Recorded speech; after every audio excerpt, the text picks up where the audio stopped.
हरेः ॐ मा भूर्भुवः स्वाहा। हरि ओं मा गणनाथ सरस्वते रविशुक्रबृहस्पते पञ्चेतां स्मरे नित्यं वेदवाणीं प्रवर्तयेत्। गुरुर्ब्रह्मा गुरुर्विष्णु गुरुर्देवो महेश्वरा गुरुः साक्षात् परब्रह्मा तस्मै श्रीगुरवे नमः। हरिः ओं श्रीगणेशाय नमः।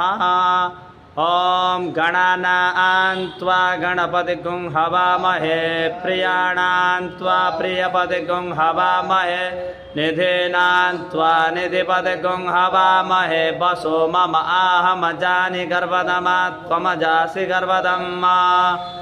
अम्बे अम्बिकें बालिके नमानयति कश्चन स्वस्ति स्वकः सुभद्रिकां काम्बिलवासिनीम्।